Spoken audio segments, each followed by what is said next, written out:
بسم اللہ الرحمن الرحیم۔ السلام علیکم ورحمۃ اللہ وبرکاتہ۔ جادو جنات کے مریض یا جادو جنات آسیبی جگہ یا ایسا گھر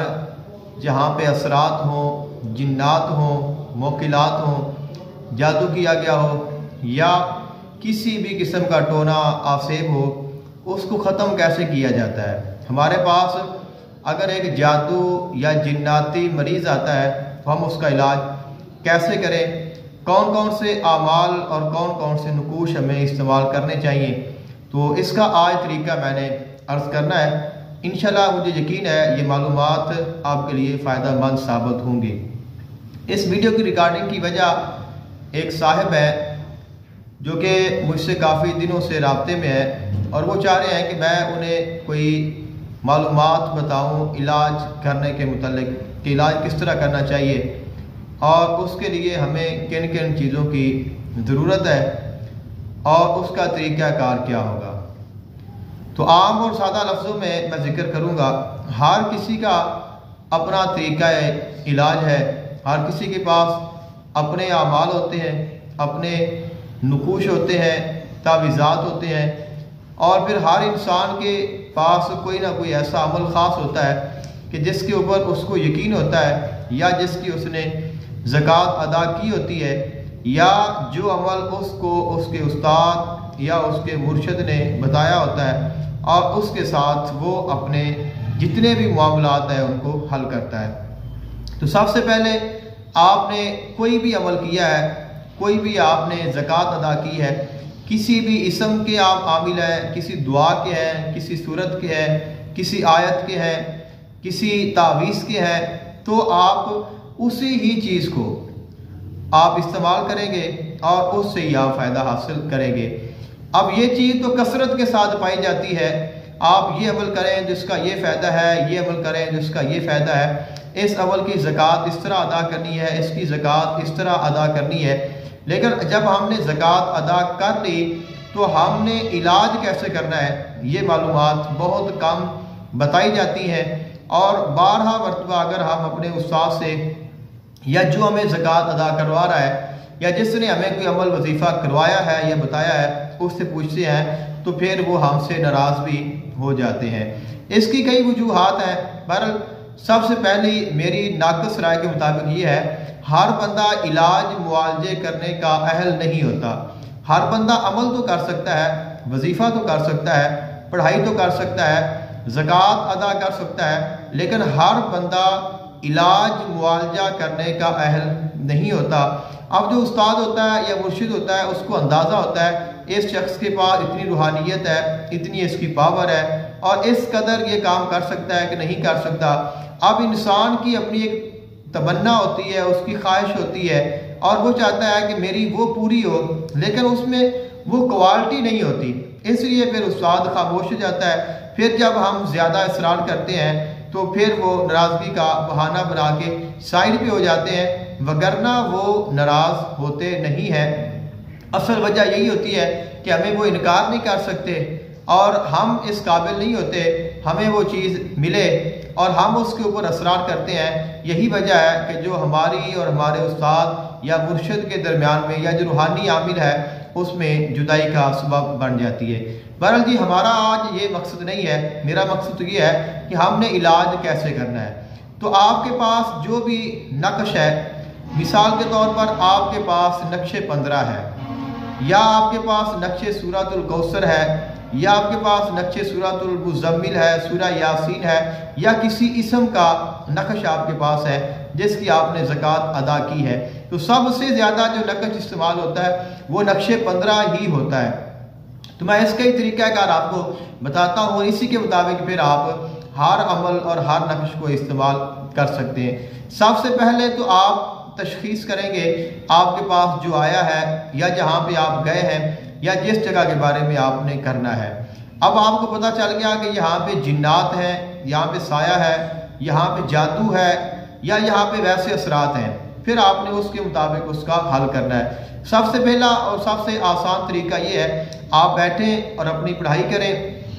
جو آپ کی پڑھائی ہے اس کا ورد کریں، آپ مراقبہ کریں، آپ کشف کے ذریعے معلوم کریں یا آپ استخارہ کریں، اور آپ اپنے خصوصاً مراقبہ کے ذریعے آپ جب بیٹھیں گے اور اپنی آنکھیں بند کریں اور اس کے بعد آپ متوجہ ہوں ان چیزوں اس جگہ کی طرف، اور جو آپ کی خاص پڑھائی ہے اس کا ورد کریں، تو آپ میں اگر وہ کوالٹی ہے، آپ صاحب باطن ہیں اور آپ کی باطنی آنکھ کھلی ہے، تو ضرور بالضرور وہ چیزیں آپ کے سامنے حاضر ہوں گی اور آپ کو پتہ چل جائے گا کہ یہاں پہ کتنی چیزیں ہیں، کیوں ہے اور ان کی طاقت کیا ہے۔ جب آپ کو پتہ چل گیا کہ اس شخص کے اوپر یا اس جگہ کے اوپر اثرات ہیں، جنات ہے، جادو ہے، تو ہم اس کا حل کیسے کریں گے؟ سب سے پہلے اس کا حل یہ ہوتا ہے کہ ہم نے اس کی کاٹ کرنی ہوتی ہے، ہم نے اس کا توڑ کرنا ہوتا ہے۔ جادو ہے، جنات ہے، کلام ہے، جنتر منتر تنتر کچھ بھی ہے، آپ نے سب سے پہلے اس کا توڑ کرنا ہے۔ تو آپ کے پاس توڑ کا ہونا ضروری ہے۔ توڑ کے لیے کوئی الگ پڑھائی نہیں ہوتی، صرف آپ کی جو خاص پڑھائی ہے آپ نے اس کا تصور کرنا ہے کہ میں یہ پڑھائی اس کا توڑ کرنے کے لیے کر رہا ہوں، اور آپ جب پڑھائی کریں گے تو اگر آپ کرتے رہتے ہیں تو جب توڑ ہو جائے گا آپ کو خود بخود ہی پتہ چل جائے گا کہ اب اس کا توڑ ہو گیا ہے۔ عام اور سادہ لفظوں میں اس کے توڑ کرنے کا طریقہ یہ ہے، آپ ایک لیمو لے لیں اور ایک لیمو کے اوپر آپ نقش 15 کو لکھیں، اور نقش 15 کے نیچے آپ نے لکھنا ہے کہ بستم وکاٹ کرتم در وجود، جو یعنی جس کا آپ کر رہے ہیں، جس جگہ پہ کر رہے ہیں، کہ در مکان لکھ لیں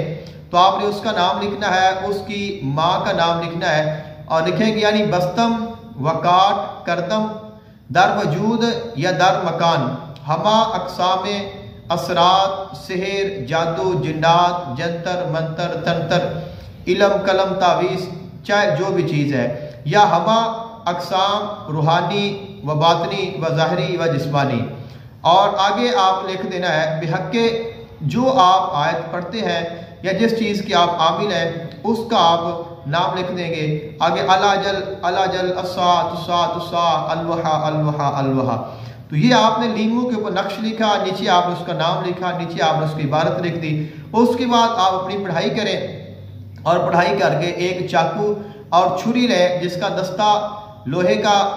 یعنی کہ پوری لوہے کی ہو، جس کا دستہ ہو ہی نہ، اصل تو وہ ہوتا ہے، یا پھر چاقو ہو تیز ہو، اور اپنے ہاتھ کو بچا کے احتیاط سے تصور کر کے ایک پلیٹ میں رکھ کر آپ اس لیمو کو کاٹ دیں، اس کے 4 ٹکڑے کر دیں، تو انشاءاللہ اس کے ساتھ اس کی کاٹ ہو جائے گی۔ آپ اپنی تشخیص یا اپنے طریقے کے مطابق جان بھی سکتے ہیں کہ کاٹ ہو گئی ہے کہ نہیں ہوگی۔ اگر ایک سے ہو جائے تو 1 2 3 4 5 6 7 لیمو تک کاٹ ہو جاتی ہے، یعنی آپ نے سب سے پہلے اس کی کاٹ کرنی ہے۔ لیمو کے ساتھ بھی ہو سکتی ہے، کچھ لوگ پانی رکھتے ہیں، پانی میں وہ پڑھ کر اس میں چھری ڈال کے پانی کو کاٹ دیتے ہیں، دوسرا کاٹ ہو جاتی ہے۔ کچھ لوگ ہیں جو صرف پڑھائی کرتے ہیں اور پڑھائی کے ساتھ ہی کاٹ ہو جاتی ہے، ان کو کوئی چیز کاٹنی نہیں پڑتی۔ تو جب کاٹ ہو گئی ہے،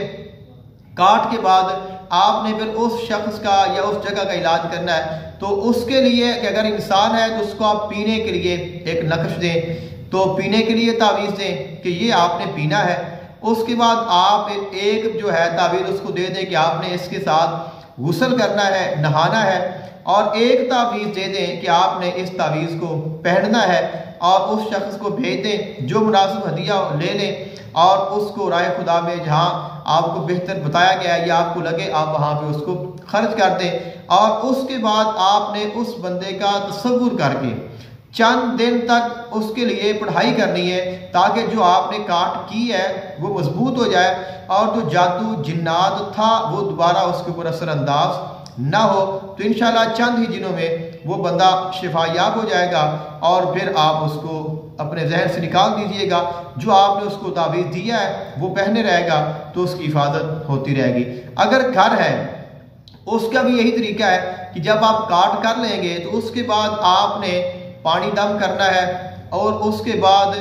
آپ نے تعویذ بنانا ہے جو پانی میں ڈالنا ہے، مکس کرنا ہے، اس کے اوپر دم کرنا ہے، اور ان کو کہنا ہے کہ آپ پورے گھر میں پانی کو اچھے سے چھڑک دیں، ایک سائڈ سے شروع ہو اور دوسری سائڈ سے پانی میں کوشش کریں کہ آپ اس کو عصر کے بعد یا مغرب کے وقت یا رات کو آپ یہ پانی چھڑکائیں، اور پانی میں آپ نمک شامل کروا لیں، اس کے اوپر دم کریں اور گہرا بہت زیادہ کہیں گے اچھے سے آپ نے پورے گھر میں پانی چھڑک دینا ہے اور پوری رات آپ نے صفائی نہیں کرنی ہے. تو جتنی بھی چیزیں ہوں گی وہ راتوں رات اس گھر سے نکل جائیں گی. اگلے دن آپ ان کہنا ہے کہ اپنے گھر کی صفائی کر لیں اور اس کے بعد آپ ایک تعویذ بنائیں جو ان کے گھر میں آپ لٹکا دیں. بعض دفعہ عاملین کہتے ہیں کہ آپ اس گھر کے چاروں کونوں میں ایک ایک کیل لیں اور اس کے اوپر جو آپ کا عمل ہے وہی پڑھیں اور وہ کیل ٹھونک دیں اور ایک کیل ان کے دروازے کے سامنے ٹھونک دیں. اور اگر یہ نہ ہو تو آپ اس گھر میں حفاظت کے لیے ایک تعویذ کہیں کہ آپ نے اپنے دروازے پہ اپنے گھر میں لٹکا لیں اور ایک تعویذ آپ ایک ایسا ان کو دے دیں کہ جو آپ اس نیت سے رکھیں کہ وہ وہاں پہ وزن کے نیچے رکھ دیں. جو بھی چیز آئے اثرات آئیں گے تو وہ سارے اس میں بند ہوتے رہیں گے اور گھر والے محفوظ ہو جائیں گے. پھر آپ باقاعدہ اگر زیادہ اثرات ہے تو اس گھر میں جا کر ایک ہفتے تک کم از کم اس کے لیے آپ پڑھائی کریں تاکہ دوبارہ اس گھر پہ کوئی اثر نہ ہو. جو اثرات رہ گئے ہیں وہ نکل جائے اور پھر دوبارہ بھی ان کے اوپر کوئی اثر نہ ہو. اور اگر کم اثرات ہیں تو پھر آپ اپنے جہاں پہ آپ رہتے ہیں جب آپ پڑھائی میں بیٹھیں گے تو آپ نے ان کا تصور کر کے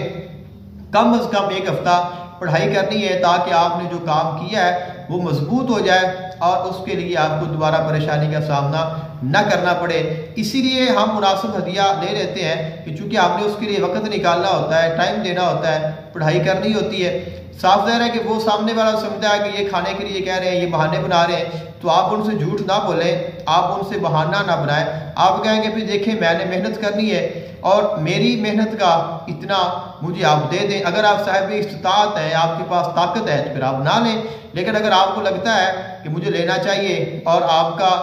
کوئی اور اس کے علاوہ کام نہیں ہے, یعنی یہ آپ کی ضرورت ہے, پھر آپ اپنی ضرورت کے مطابق